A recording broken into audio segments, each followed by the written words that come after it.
इस मौके पर आज जो समाजवादी पार्टी में शामिल हो रहे हैं उन सब का बहुत बहुत धन्यवाद और आभार प्रकट करना चाहता हूं। सबसे पहले मैं शिव कुमार बेरिया जी, जो कुछ दिनों के लिए राजनीति में अवकाश पर थे, समाजवादियों से थोड़ी दूरी बना ली थी क्योंकि वो समाजवादी थे, इसलिए दोबारा समाजवादी पार्टी में आ गए। मैं उनका, उनके साथ जितने भी सहयोगी साथी, उनका बहुत बहुत धन्यवाद देता हूं। इसी तरह रुश्दी मियां साहब, पूर्व विधायक, हमारे बहुत ही सहयोगी साथी, जो किसी कारण हमसे दूर हो गए थे, उन कारणों को दूर कर दिया है। रुश्दी अम्मा भाई अब हमारे साथ हैं, उनका भी बहुत धन्यवाद। उनके साथ तमाम सहयोगी साथी, उनका भी। अतर खां साहब, राम मिलन भारती जी, अंकित शर्मा जी, जो बहुत दूर से चल करके आए मेरठ से, और इनके साथ बहुत जिम्मेदार लोग, बहुत प्रतिष्ठित, बहुत सम्मानित लोग जो आज समाजवादी पार्टी में शामिल हो रहे हैं, मैं उन सभी लोगों का बहुत बहुत स्वागत करता हूं, बधाई देता हूं। और मुझे उम्मीद है कि आने वाले समय में जो समाजवादी पार्टी लड़ाई लड़ रही है, उस संघर्ष में हमारा सहयोग करेंगे अपने तमाम सहयोगी और साथियों के साथ। बहुजन समाज पार्टी के जो कोऑर्डिनेटर रहे, डुमरियागंज और सिद्धार्थनगर इलाके में और आसपास क्षेत्र में बहुत जिम्मेदारी से जमीन तक बहुजन लोगों की आवाज पहुंचाने का काम करते रहे, मेहनत कर करके लोगों को जोड़ा उन्होंने। मैं उनका बहुत बहुत धन्यवाद और स्वागत करता हूं। साथ ही राजा राजकुमार सिंह जी, जो जिनके पिता नेताजी के साथ बहुत लंबे समय रहे, बहुत लंबे समय समाजवादी पार्टी से जुड़े रहे, किन्हीं परिस्थितियों में हम लोग साथ नहीं रख पाए उनको, जिसकी वजह से हम लोगों के दूर चले गए थे। रितेश कुमार जी आज फिर समाजवादी पार्टी में शामिल हैं। हमें उम्मीद है इस आने वाले समय में हमारा पूरा सहयोग और मदद करने का काम करेंगे। और इनके सहयोगी साथी, जिनके मैं नाम नहीं पढ़ पा रहा हूं, बड़ी संख्या में इस ऑडिटोरियम में, मैं एक एक साथी का बहुत बहुत धन्यवाद और आभार प्रकट करता हूं।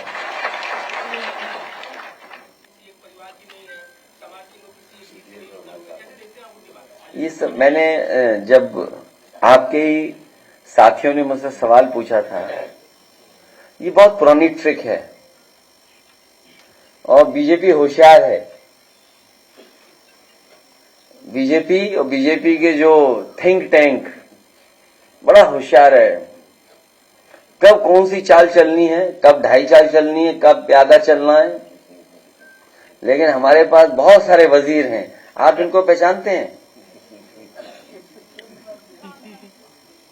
वो प्यारे मोहन हैं। इसलिए मैं कहना चाहता हूं, ये सब ओल्ड ट्रिक्स हैं। जब समाजवादी पार्टी अपना पीढ़ी परिवार बढ़ाने में जुट गई, तो इस लड़ाई को कैसे कमजोर किया जाए, कैसे ध्यान हटाया जाए, कैसे डिस्ट्रैक्ट किया जाए, उसका वो रास्ता अपना रहे हैं। लेकिन आपको दूसरा पहलू देखना चाहिए कि भारतीय जनता पार्टी के अपने ही लोग जिन्हें टिकट दी, कोई ना कोई बहाना ढूंढ रहे हैं, कोई ना कोई तरीका बता रहे हैं, या कोशिश कर रहे हैं कि उन्हें टिकट ना मिल जाए। तो इससे ज्यादा कमजोर भारतीय जनता पार्टी कब रही होगी, जब उनके ही लोग पार्टी या टिकट को छोड़ करके जा रहे हों। और फिर भारतीय जनता पार्टी को याद रखना चाहिए कि सिर्फ पेपर लीक से ही भाजपा के लगभग 2.25 लाख वोट लीक हो चुके हैं। इसकी भरपाई कहां से होगी? कितने वोट लीक कर गए उनके? 2.25 लाख। और भारतीय जनता पार्टी को कम से कम जनता का ये जवाब देना चाहिए कि अगर हम आंकड़े ठीक तरीके से जनता को समझा ले जाएंगे, तो जनता के सामने क्या जवाब होगा भारतीय जनता पार्टी का पास? क्या 1 लाख किसान आत्महत्या कर चुका है जब से भारतीय जनता पार्टी सरकार में आई है। 1 लाख किसान। और आंदोलन के तहत जिनकी जान गई वो भी हजारों हैं। ये वो लोग हैं जो 3 काले कानून लाए थे। कितने किसान शहीद हो गए, और आज भी किसान आंदोलन कर रहा है और एमएसपी मांग रहा है। क्या एमएसपी देने का इनके पास कोई रास्ता है?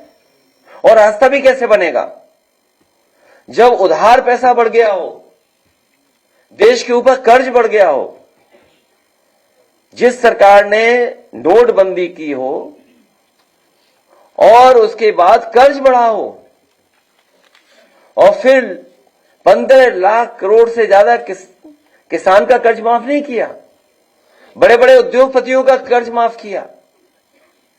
और हो सकता है जिन किसानों का कर्ज माफ होना चाहिए नहीं किया, या हम दूसरे तरीके से देखें, वो कभी जांच का विषय भी हो सकता है कि जिन उद्योगपतियों का कर्ज माफ हुआ है, क्या उन्होंने इलेक्टोरल बॉन्ड्स तो नहीं दिए थे भारतीय जनता पार्टी को? यह बड़ा सोचने का सवाल है कि कहीं ऐसा तो नहीं भारतीय जनता पार्टी ने जिन उद्योगपतियों का कर्ज माफ किया हो, उनसे इलेक्टोरल बॉन्ड्स भी लिए हों और बाद में उन्हीं उद्योगपतियों को कर्ज दे दिया। दुनिया में हमें बताओ कौन सा देश इस तरह की अर्थव्यवस्था चलाता होगा जहां पर पहले तो लोन दिया जाए, जब वो डिफॉल्टर हो जाए तो उनका कर्ज माफ हो, फिर उन्हें कर्ज दे दिया जाए और कर्ज के माफ करने के बहाने इलेक्टोरल बॉन्ड्स ले ली जाते हो। अरे हमने तो कह दिया जांच की मांग, सुना नहीं आपने या स्किप कर गए वो भी आप? बेरोजगारों की बात कर रहे हैं, नौजवानों की बात कर रहे हैं, अग्निवीर की बात कर रहे हैं, पेपर लीक की बात कर रहे हैं, और ये सब सवाल जब आप सरकार से करते हैं, सरकार धर्म को आगे करती है और धर्म को आगे करने के बाद इन सब मुद्दों को जो है भटका देती है। इससे आप कैसे काउंटर करेंगे? आप जो इन सवालों का जवाब आज नहीं दे रहा है, उससे बड़ा कोई अधर्मी नहीं हो सकता। इसमें प्रधानमंत्री जी का क्षेत्र और मुख्यमंत्री क्षेत्र से क्या लेना देना है? जो पॉलिसी है दिल्ली और लखनऊ मिलकर के मदद करते हैं, तो जो लोग ये दावा करते हैं डबल इंजन की सरकार का, तो किसानों की डबल मदद करें। अगर प्रधानमंत्री और मुख्यमंत्री है तो डबल मदद करें, दोनों मिलकर के मदद करें। भारतीय जनता पार्टी ने एक अभियान शुरू करा है, सरकार का चुनाव अभियान, उसमें आप क्या सुझाव देंगे? तुम क्या सीबीआई के चक्कर में पड़े हो? हैं? ले, हमारा कोई मुद्दा नहीं है, हम बहुत दिनों से हैं। भारतीय जनता पार्टी ने, और भगवान ऐसी कृपा करे इनके मालिक की भी सीबीआई जांच हो। अखबार है अमर उजाला, उनका फार्म हाउस है बरेली में, और कारोबार है कहीं और भी। ये सवाल का जवाब ही है, जब बात किसान की चल रही तो सीबीआई क्यों ले आए आप? ए भगवान, इनकी जरूर जांच हो। नहीं देखिए, ऐसा है, ये सीरियस मत लो, आप सीरियस मत लो, बहुत दिल पे ले ली इन्होंने बात। अरे दिल पे ले ली इन्होंने, अमर उजाला के पत्रकार हैं, दिल पे ले ली इन्होंने, ले ली, दिल पे ले ली। अच्छा मैं बात कर दूं ना? अरे शांति हो जाए थोड़ी देर। सर आपने बिहार में सर 80 और 40 का नारा दिया है। देखिए हमारे पत्रकार साथी वैसे सीरियस हो गए। सीबीआई एजेंसी है, अगर सीबीआई कोई चीज पूछेगी तो हम जवाब देंगे, उसमें क्या है? अच्छा कोई भी एजेंसी उसका सहयोग करेंगे। नंबर 1, यहां जितने लोग बैठे हैं और हमारे सबसे बुजुर्ग नेता ये बेरिया जी होंगे। आपके यहां थाने में किसकी चल रही है? बीजेपी की विधायक की चल रही है कि नहीं चल रही? देखिए आप, जब थाना कब्जा कर रखा है बीजेपी के लोगों ने, सबसे छोटी यूनिट जहां पर न्याय मिलता है लोगों को, तो ये सीबीआई तो बड़ी एजेंसी है, इस पर कब्जा क्यों नहीं करेंगे? तो ये आप बुरा मत मानो, कभी आपकी भी जांच होगी तो वो अलग बात है। और महीने का कितना ऐड मिलता है ये तो बता दो। अरे भाई हमसे पूछ लिया सीबीआई, हम सीबीआई के लिए तैयार हैं।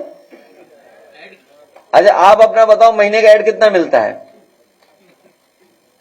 अब क्यों मुस्कुरा रहे भाई? नहीं, ऐड कितना मिलता है? 1 करोड़ के 50 लाख? तो जवाब देने का अधिकार हमारा है। नहीं, यहां भी है। वो परंपरा भूल गए, हम भी भूल गए। ये अमर उजाला अखबार है, क्या करें बेचारे, मजबूरी है। अखिलेश जी कल आप नौकरी कर रहे हैं आप। सर पटना में थे, अखिलेश जी कल आप पटना में थे और इंडिया गठबंधन लेकिन खबर मत काटना, हमारी चलाते रहना खबर।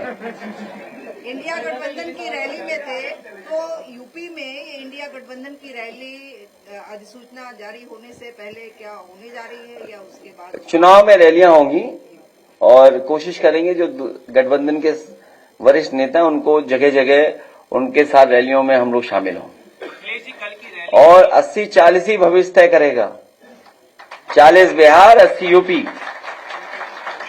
इसीलिए हम समाजवादी लोग अपना पीडीए परिवार बढ़ा रहे हैं। कल की रैली पे पीएम मोदी ने कटाक्ष किया। उनका कहना है कि विपक्ष कह रहा है मेरा परिवार नहीं है, लेकिन देश एक ही नारा लगा रहा है कि मैं हूं मोदी का परिवार। देखिए, परिवार में बहस बीजेपी को इसलिए नहीं करनी चाहिए। बीजेपी संकल्प ले कि किसी भी परिवार वाले को टिकट नहीं देगी और किसी भी परिवार वाले से वो वोट नहीं मांगेंगे।